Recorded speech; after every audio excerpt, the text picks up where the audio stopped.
오늘 제가 이 금요능력 기도의 시간에 함께 나누고자 하는 하나님의 말씀은 바로 마태복음 4장 1절에서 11절까지에 등장하는 드디어 30살이 되신 예수님께서 공생의 사역을 시작하시기 직전에 성령에 이끌려 광야로 나아가사 40일간 금식하며 기도하시고 또 마귀에게 시험을 받으시고 승리하시는 그 대목의 말씀이 기록되어 있습니다. 제가 개인적으로 참 좋아하고 또 자주 사용하는 단어가 한 가지가 있습니다. 이미 저희 청소년부 친구들이나 저희 청년부 지체들은 잘 알고 계실 텐데, 저는 훈련이라는 단어를 참 좋아하고 많이 사용합니다. 제가 삶을 살아가면서 어떠한 상황을 마주하거나 어떠한 일을 지나쳐야 할 때에 저는 제 삶의 상당히 많은 부분들을 훈련의 차원에서 해석하고 받아들이고 살아갑니다. 왜 제가 이렇게도 훈련을 좋아하냐면요, 여러 가지 이유가 있겠습니다만 가장 궁극적인 이유는 저는 잘 살고 싶기 때문입니다. 그냥 잘 사는 것이 아니라 하나님 보시기에 잘 사는 인생으로 이 땅을 살다가 영원한 하나님 나라로 돌아가는 것, 그것이 저의 유일한 꿈이기 때문에 그렇습니다. 사람이 삶을 살아가면서 평온하고 익숙한 삶을 살아가다가 그 삶을 반복하기만 해도 그 인생이 성장하고 발전할 수 있다면 너무나 좋겠지만, 애석하게도 익숙하고 평온한 상태에서의 사람은 발전과 성장을 기대하기가 어렵습니다. 훈련을 받지 않고 성장할 수 있는 인간은 존재할 수 없습니다. 왜냐하면 여기에 계신 모든 분들께서 너무나 잘 알고 계시듯이 인간의 본성은 앉으면 눕고 싶고 누우면 자고 싶은 것이 지극히 자연스러운 인간의 본성이기 때문에 그렇습니다. 무엇인가 나를 불편하게 만드는 것이 필요합니다. 그리고 그러한 불편함들을 극복하고 이기고 넘어설 때 우리는 비로소 성장하게 되는 것입니다. 저는 이것이 하나님 안에서 우리의 믿음과 신앙에서도 마찬가지라고 생각합니다. 우리의 신앙이 성장하고 내 믿음이 더욱더 강하고 단단한 믿음이 되기 위해서는 기꺼이 불편함을 감수하는 노력이 우리에게 필요하게 됩니다. 그래서 저는 오늘 마태복음 4장에 등장하는 우리 모든 인생의 가장 훌륭한 롤 모델이 되시는 우리 예수님의 모습을 통해 거룩한 불편함이라는 제목으로 말씀 속에 담긴 하나님의 마음을 함께 나눌 수 있기를 소망합니다. 먼저 오늘 본문 말씀의 내용을 잠시 살펴보도록 하겠습니다. 오늘 말씀에 등장하는 사건은 아까도 말씀드렸다시피 예수님께서 메시아로서의 사역을 시작하시기 직전의 사건입니다. 30살의 공생의 사역을 시작하셔서 3년간 제자들과 함께 하시고 33살의 나이에 십자가에 매달려 죽으셔서 3일 만에 부활하시고 승천하시고 다시 오시겠다 약속하셨습니다. 이 구원의 대서사시를 시작하시기에 앞서서 오늘 본문 말씀은 예수님께서 준비하신 이야기가 쓰여져 있습니다. 성령에 이끌려 광야로 나가셨고 40일을 금식하시며 기도하셨고 이미 예수님의 육신은 지칠 대로 지친 상태에서 마귀를 만나십니다. 그리고 마귀를 만나서 마귀에게 친히 3가지 시험을 당하신 이후에 말씀으로 마귀를 이기신 예수님께서는 비로소 천국 복음을 전파하시며 메시아로서의 사역을 시작하십니다. 오늘 저희가 함께 읽은 이 말씀의 이야기는 성경 속에서 굉장히 유명하고 우리에게 익숙한 말씀입니다. 그런데 제가 이 말씀을 다시 한번 곰곰이 묵상하고 저의 삶 가운데 적용할 때 저는 이 말씀 속에서 우리에게 요구하시는 거룩한 불편함들을 느끼게 되었습니다. 저는 이 마태복음 4장 말씀을 읽고 묵상하면서 스스로 이러한 질문을 던져보았습니다. 왜 예수님께서는 기도하셔야 했을까? 예수님이 공생의 사역을 시작하시기 직전에 왜 마귀를 상대하셨어야 했을까? 이미 능력이 충분하신 예수님께서 왜 마귀를 물리치실 때 다소 능력 없어 보이는 듯한 방법으로 상대하셨을까? 이미 능력이 충분하신 예수님께서 말씀이 육신이 되어 이 세상에 오셨고 기도하지 않으셔도 하나님의 그 충만한 능력이 예수님의 것인데 또 감히 그 거룩하신 예수님 앞에서 그분의 이름만 들어도 벌벌 떠는 마귀가 어떻게 이렇게까지 당당하게 예수님 앞에 서서 감히 예수님을 시험할 수 있었을까? 말씀을 묵상하면서 곰곰이 생각해 볼 때 그 이유는 단 한 가지뿐이었습니다. 예수님께서는 오늘 본문 말씀에 드러나는 그 일련의 사건들을 겪으실 필요가 없으셨지만, 그럼에도 불구하고 그 모든 사건들을 친히 겪으셨던 이유는 단 한 가지, 사랑하는 당신의 자녀된, 당신의 지체된 우리에게 모범을 보여주시기 위해서였습니다. 우리 보라고 예수님은 친히 기도하셨습니다. 그리고 우리 보고 우리가 어떻게 해야 마귀와의 영적인 싸움에서 승리할 수 있을지 가르쳐 주시고자 우리에게 모범을 보여주시려고 기꺼이 거룩한 불편함을 감수하셨던 것입니다. 이제 저는 말씀의 본론으로 들어가서 예수님께서 겪으셨던 이 세 가지 시험 속에 나타나는, 우리도 기꺼이 따라와서 감수하기를 바라시는 그 거룩한 불편함이 무엇인지 구체적으로 함께 나눠보고자 합니다. 마귀가 예수님께 걸어온 첫 번째 시험은 이러한 시험이었습니다. 3절 말씀에 마귀가 예수님께 이야기합니다. 네가 만일 진짜 하나님의 아들이라면 이 돌들로 떡덩이가 되게 해봐라. 마귀가 시험합니다. 어쩌면 이 시험은 연약한 인간의 육신의 몸을 입고 계신 예수님께 치명적인 시험이었을지도 모르겠습니다. 왜냐하면 예수님께서는 이미 마귀를 만나시기 직전에 40일간 광야에서 금식하며 기도하셨습니다. 저의 경우에는 가장 오래 금식해본 경험이 3일간 금식을 제가 해보았습니다. 제가 스스로 결단해서 해본 금식은 3일이 전부인데, 그 3일의 금식을 해도 3일차가 되니까 계단을 걸어 내려오는데 다리가 후들거려서 손잡이를 잡지 않으면 걸어 내려올 수가 없었습니다. 한 끼 금식, 하루, 3일, 21일, 보통 금식의 세계에서 가장 어려운 단계의 금식을 보통 40일 금식이라고 이야기를 종종 합니다. 그런데 이것이 말로는 쉬울 수 있겠지만 40일 금식은 사실상 생명을 걸고 하는 금식입니다. 실제로 이 40일 금식을 하는 분들 중에 40일 금식을 진행하시다가 돌아가시는 분들도 종종 계십니다. 한마디로 인간의 한계를 뛰어넘어야 하고 아무나 감당할 수 없는 금식인 것입니다. 오늘 본문 말씀에 예수님께서는 광야에서 40일간 금식하며 기도하셨다고 나와 있습니다.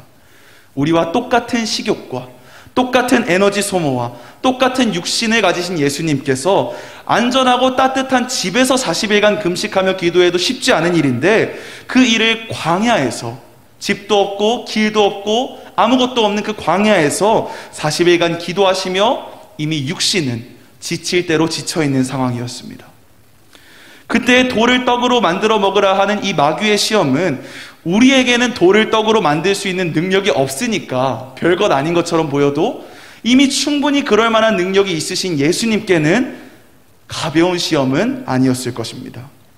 그러나 그때 예수님께서는 제 생각과는 조금 다른 대답을 하십니다. 본문 말씀 4장 4절입니다. 예수께서 대답하여 이르시되 기록되었으되 사람이 떡으로만 살 것이 아니요 하나님의 입으로부터 나오는 모든 말씀으로 살 것이라 하였느니라 하시니. 아멘. 여기에서 우리는 첫 번째 불편함을 발견하게 됩니다. 이 시험을 통해, 첫 번째 시험을 통해 우리에게 다가오는 첫 번째 불편함은 누구의 뜻대로 살아갈 것인가? 이러한 질문 앞에서 오는 불편함입니다.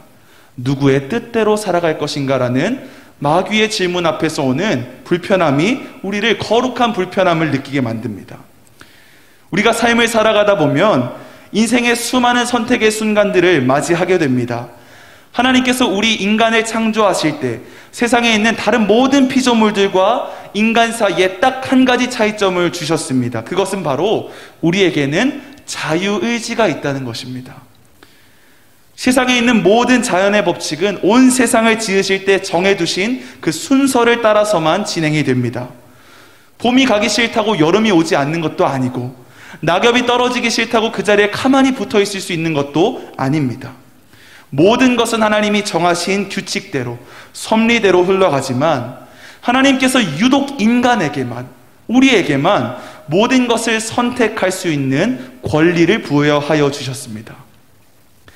하나님께서 우리에게 주신 이 자유가 얼마나 거대한지 생각하다 보면 놀라지 않을 수가 없습니다.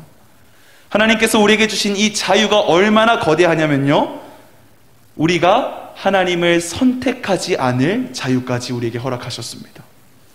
피조물로서는 오직 인간에게만 하나님을 거절할 수 있는 자유를 허락하셨다는 것입니다. 저는 이에 대해서 의문을 품지 않을 수가 없었습니다. 하나님 대체 왜 그러셨을까요?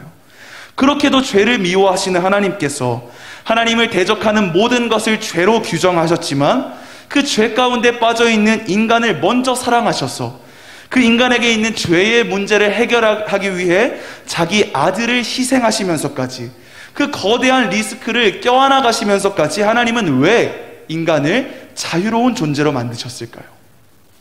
그 이유는 하나님께서는 우리가 마치 기계처럼 프로그래밍 돼서 기계처럼 선택권 없이 하나님을 선택하는 것을 바라시지 않으셨기 때문입니다.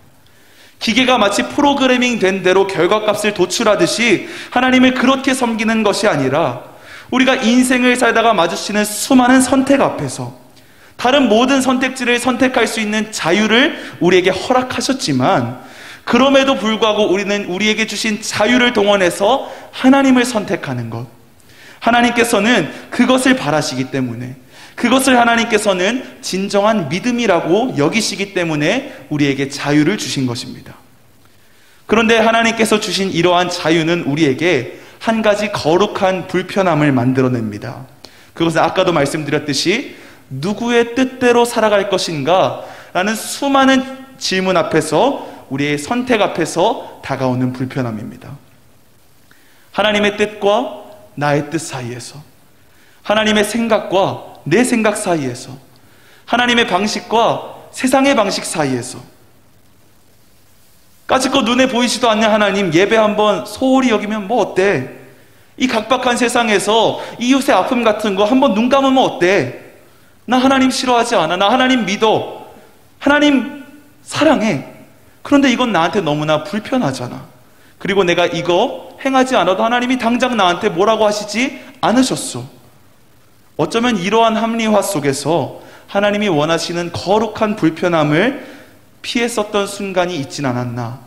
다른 누가 아닌 저부터 이 질문 앞에 점검하게 됩니다. 예수님께서는 우리에게 친히 모범을 보여주셨습니다. 마귀가 우리의 현실 속에서 가장 원하는 것을 마치 자신이 줄 수 있는 것처럼 우리를 찾아와서 유혹하지만 마귀가 가자는 대로 이끌려 가서는 결코 우리가 원하는 것을 붙잡을 수 없다고 가르쳐 주십니다. 예수님께서는 우리에게 하나님의 말씀을 기억하라고 말씀하십니다. 먼저 그의 나라와 그의 의를 구하라. 그리하면 이 모든 것을 너희에게 더하시리라. 아멘. 우리의 꿈과 우리의 바램과 우리의 소망을 하나님께서 다 알고 계십니다. 그리고 그것을 허락하실 수 있는 분은 다른 무엇이 아닌, 다른 누가 아닌 오직 하나님 되십니다. 하나님께서는 눈앞에 작은 것을 붙잡으려고 진정 중요한 것을 놓치지 말라고 우리에게 말씀하시고 계십니다. 누구의 뜻대로 살아갈 것인가? 이 질문 앞에서 때로는 세상이 보기에 하나님의 뜻을 따르는 것은 미련해 보일 수 있습니다. 그러나 세상이 바라보기에 미련할지라도 나는 하나님의 법칙을 알기 때문에 먼저 하나님의 나라와 먼저 하나님의 뜻을 구하면 성경에 분명히 하나님께서 이 모든 것을, 우리가 바라고 꿈꾸고 계획하고 이루고자 하는 모든 것을 너희에게 더하시겠다고 약속하셨기 때문에 우리는 기꺼이 하나님의 뜻을 선택할 수 있기를 간절히 소망합니다. 이어서 마귀의 두 번째 시험입니다. 두 번째 시험은 바로 6절에 등장하고 있는데, 마귀가 예수님을 성전 꼭대기로 이끌어 올라갑니다. 그리고 성전 꼭대기에서 뛰어내리라 라고 시험합니다. 마귀는 어쩜 이렇게 우리의 구미를 당기는 유혹시험만 가지고 찾아오는지 모르겠습니다. 예수님께 걸었던 이 두 번째 시험도 예수님께는 달콤한 유혹으로 다가왔을 시험입니다. 이제 곧 공생의 사역을 시작하셔야 하는 예수님은 장차 당신께서 걸어가셔야 할 길이 어떠한 길인지 알고 계셨습니다. 즉, 예수님께서 걸어가실 길이 결코 꽃길은 아니라는 것을 예수님도 알고 계셨습니다. 제자들을 한 명 한 명 다 불러 모으셔야 했고, 수많은 동네를 돌아다니셔야 했고, 때로는 돌 맞아 죽을 위기도 피하셔야 했고, 그토록 사랑하는 제자들의 배신과 수많은 고난과 무시와 멸시를 받고 결국엔 십자가를 지고 죽음을 향해 걸어가는 길이라는 것을 예수님은 알고 계셨습니다. 그런 예수님께서 수많은 사람들이 모인 성전 꼭대기에서 보란듯이 뛰어내리셔서 갑자기 하늘에서 수많은 천군 천사가 나타나서 예수님을 사뿐히 땅에 내려오게 한다면 모든 사람들이 예수님께서 하나님의 아들이심을 믿게 하는데 훨씬 더 빠르고 훨씬 더 유익하지 않을까요? 그러나 예수님은 이 그럴듯해 보이는 마귀의 시험 앞에서도 이렇게 대답하십니다. 6절 하반절입니다. 예수께서 이르시되 또 기록하였으되 주 너의 하나님을 시험하지 말라 하였느니라 하시니. 아멘. 저는 이 예수님께서 겪으신 두 번째 시험의 모습을 통해서 또 우리에게 요구하시는 두 번째 거룩한 불편함을 발견할 수 있었습니다. 그것은 바로 누구의 때를 따라 살아갈 것인가 라는 세상의 질문 앞에서 오는 불편함입니다. 첫 번째 불편함은 누구의 뜻을 따라 살아갈 것인가 라는 질문에서 오는 불편함이었다면, 두 번째 불편함은 누구의 때를 따라서 살아갈 것인가 라는 질문에서 오는 불편함입니다. 성경은 수많은 인물들의 이야기를 통해 우리에게 끊임없이 반복하여 강조하는 메시지가 있습니다. 그것은 하나님의 사람은 반드시 하나님의 때, 하나님의 타이밍을 신뢰하면서 살아가야 한다는 것입니다. 세상이 말하는 때, 사람들이 말하는 인생의 타이밍이 아니라 하나님께서 원하시고 하나님께서 계획하신 그 하나님의 때를 따라 신뢰하는 것. 성경에서 하나님의 때를 따라 신뢰하면서 우직하게 살아온 대표적인 인물을 꼽아보자면 바로 노아를 말할 수 있을 것입니다. 노아가 누구입니까? 큰 비가 내릴 것이라는 하나님의 음성 하나만 믿고 산 꼭대기에서 방주를 지었던 사람입니다. 그때 당시에는 창조 이후로 아직 큰 비가 내려본 적이 없기 때문에 사람들이 홍수라는 것이 무엇인지 잘 모르던 시기였습니다. 그리고 그것은 노아도 마찬가지였습니다. 그런 노아에게 산 꼭대기에 방주를 지으라는 하나님의 명령은 잘 이해되지 않는 명령이었을 것입니다. 그러나 노아는 이 말씀에 순종합니다. 자그마치 120년이라는 긴 시간을 해변가도 아니고 산 꼭대기에 방주를 지으라는 이 명령은 노아뿐만 아니라 노아를 바라보는 모든 사람들에게 노아를 조롱할 만한 일이었습니다. 사람들이 과연 노아에게 무엇이라고 말했을까요? 정신이 나간 사람이라고. 아니, 혼자 정신이 나간 게 아니라 저 사람은 일가족 전체가 정신이 나간 사람이라고 손가락질하면서 조롱했을 것입니다. 그렇다면 노아의 마음은 어땠을까요? 아니, 입장을 바꿔서 우리가 노아였다면 과연 어떤 심정이었을까요? 사람들의 야유가, 조롱이 정말 아무렇지도 않았을까요? 열심히 방주를 만들기는 만드는데 산 꼭대기까지 물이 차오를 것이라고 믿는 것이 과연 쉬운 일이었을까요? 하루도 아니고 이틀도 아니고 1, 2년도 아니고 자그마치 120년이라는 시간 동안 방주를 짓는데, 중요한 것은 120년이라는 시간 동안 방주를 완성하고 큰 비가 내리는 그 첫날까지는 한 번도 큰 비가 내리지 않았다는 사실입니다. 어쩌면 아침에 일어나서 하늘을 바라볼 때 하늘이 맑다는 것, 햇빛이 쨍쨍하다는 것, 하늘에 구름 한 점 없다는 것, 이런 당연한 것들조차도 노아에게는 괴로움으로 다가왔을지도 모르겠습니다. 그러나 성경은 노아의 이야기를 어떻게 이어나가시는지 우리는 다 알고 있습니다. 노아는 그게 언제인지는 모르겠지만 하나님의 약속하신 때가 이를 때까지 끝까지 신뢰하면서 순종했습니다. 그리고 하나님이 정하신 때가 이르자 노아와 그 가족, 그리고 그 모든 생명체들이 노아의 방주에 모이게 하셔서 땅 위의 모든 생명체가 수장당하는 그 현장 속에서 하나님은 그들을 보호하십니다. 만일 노아가 하나님의 때를 신뢰하지 못했다면, 자신이 생각하는 인생의 타이밍을, 세상에서 말하는 사람들이 이야기하는 인생의 때를, 그 인생의 때를 따라 살아가기로 결단했다면 과연 이 이야기는 어떻게 결론이 맺어졌을까요?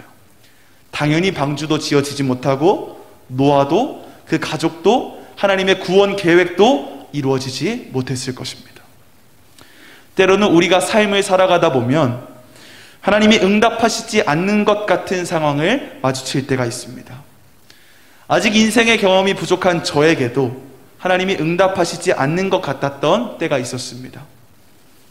다른 사람은 모두가 자신의 방식으로 앞서 나가는 것만 같고 혼자 스스로 뒤처져 있는 것만 같고 점점 믿음을 지키면서 살아가는 것이, 내가 믿음으로 하나님을 기다리면서 사는 것이 미련한 것 같고, 이제는 다른 사람들처럼 믿음의 방식과 세상의 방식 사이에서 적당히 잘 타협하면서 편안하게 살아가고 싶은 그 마음, 그런 마음은 누구에게나 찾아올 수 있습니다.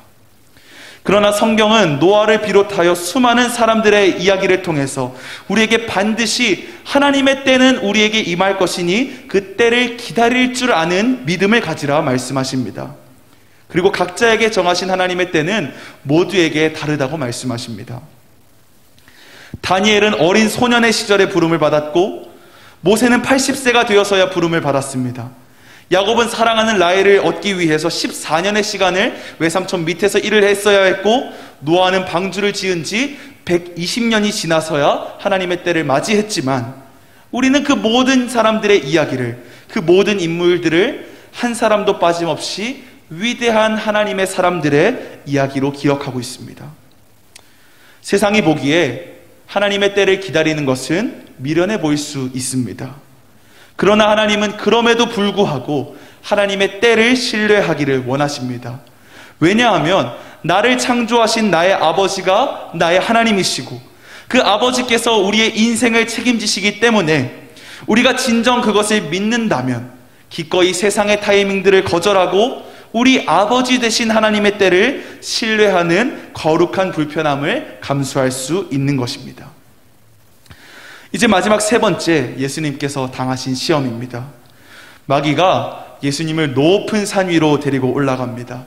그리고 천하만국을 보여주면서 네가 만약 내 앞에 엎드려 경배하면, 딱 한 번만 엎드려 경배하면 지금 내 눈앞에 보이는 이 모든 것을 너에게 주겠다고 이야기합니다.